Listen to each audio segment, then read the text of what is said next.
Thank you, Susanna. Yes, hi Andy. Hi.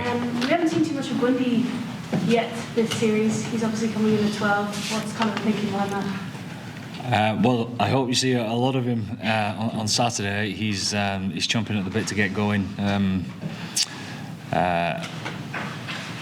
Well, I mean, you know, we think this is a fantastic partnership there with Bundy and Ringer coming in. Obviously, they're fresh. Robbie Henshaw has a little bit of a tweak to a hamstring that's made him sit out to just be nursed at the beginning of the week.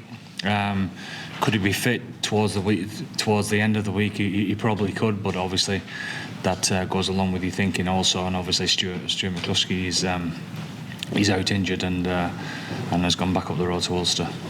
A lot of people say he has his biggest games against South Africa for whatever reason. Let's hope so. Who says that? Yeah, I hope so.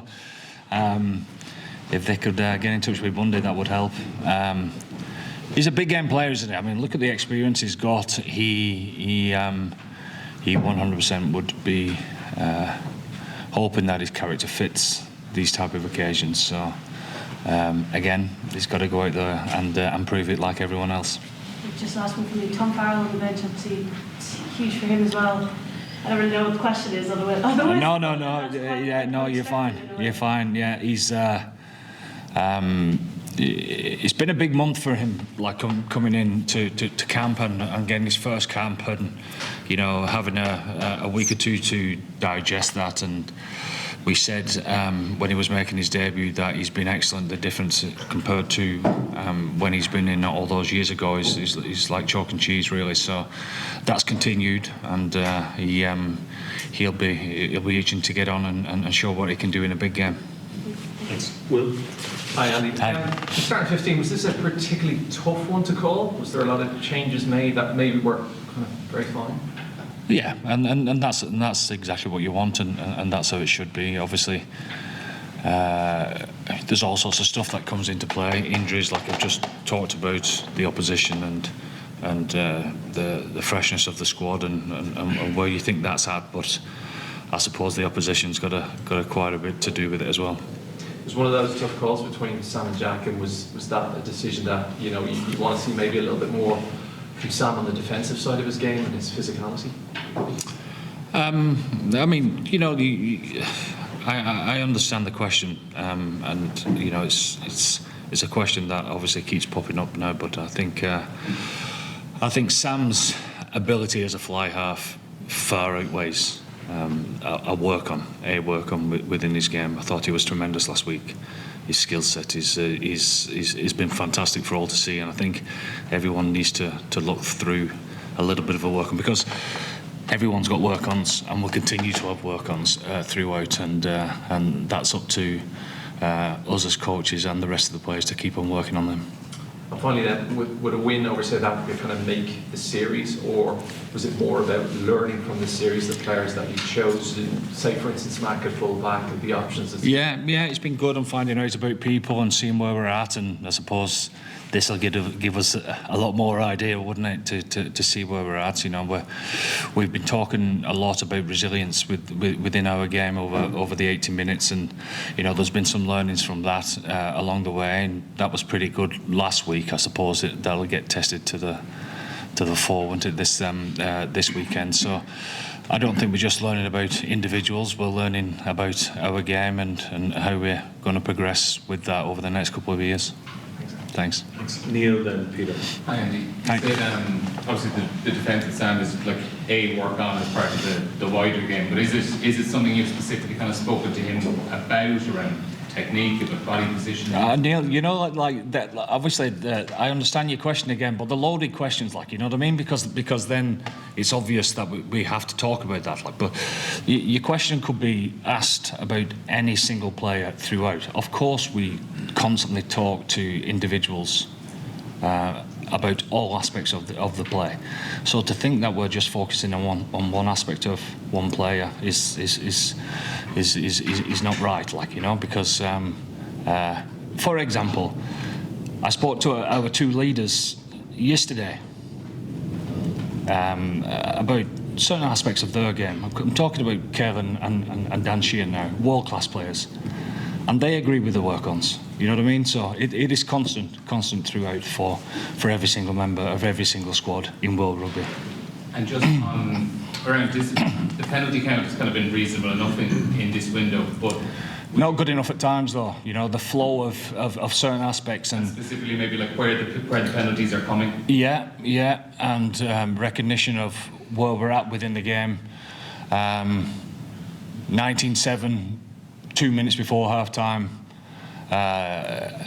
isn't an ideal situation to give 2 penalties away on the trot and then concede a try on the back of that. So it's recognition of all that, and you're right. The penalty counts, when you look at the end of the game, you'd say they've been average enough or just okay. But it's the continuity of ill discipline at certain times that needs to be addressed, and it's something that we've talked about. Thanks, Peter. Andy, if you think back to the first half in Durban, or Ronan Gallagher's first hit at the World Cup, Yeah. Is that the sort of physicality that you're demanding this weekend? Well, it has to be. It has to be a given, because I think, Peter, if you don't show up with that frame of mind, you're on the backward steps straight away, aren't you? You know, it is an absolute given in any single Test match, that's for sure. But certainly, it's highlighted even more so against the best team in the world in this moment in time, and what is part of their DNA has continued to be part of their DNA throughout, and it's only getting better, isn't it? That the collision work and the carrying and the contact area. So if you don't turn up in that regard, you're in for a tough afternoon, that's for sure. And especially given the nature of the way in which you conceded tries against Australia. Yeah, that's true. It's something that we've talked about and trying to address, like a few other things. But yeah, you're right to highlight that. Last couple of questions in this section. Kieran, then William.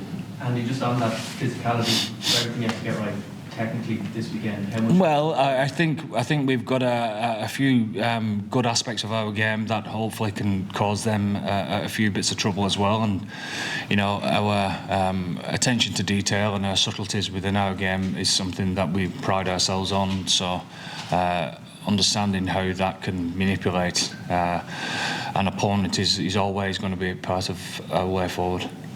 Just on the kind of physicality to expect, how much of it comes down purely to mindset, being at the right kind of emotional pitch, and how do you try to tune up that across the week? It is 100%. It is, and making sure that you're level-headed enough to see what it is that's coming in front of you, because you know, let's be right. It's not as though they're just coming in once.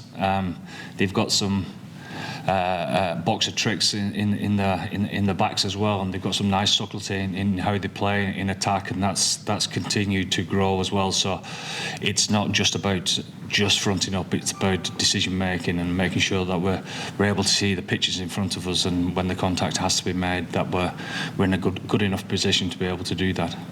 Just last question in the live section, William.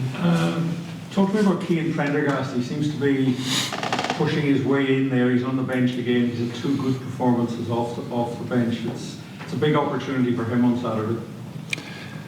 It is, like the whole month has been for many people. You know, Nick Timoney has been in fantastic form. He's very unfortunate to miss out, and obviously you get to a decision in regards to that because of the formation of how the pack could look along the way. So he's unfortunate to miss out, and I suppose Cian and Nick are in a similar position, that they've been on the fringes coming into camp and out of camp for the last number of years now, but they see this as their time, and we've seen signs of that 100% over the last 5 weeks, certainly within camp. So we've been pleased with how he's been going. We've been pleased with his energy and his want to make a difference when he gets on the field. So it's a step in the right direction, that's for sure. Thanks. That's it for the live section. If I could invite daily correspondents to come up to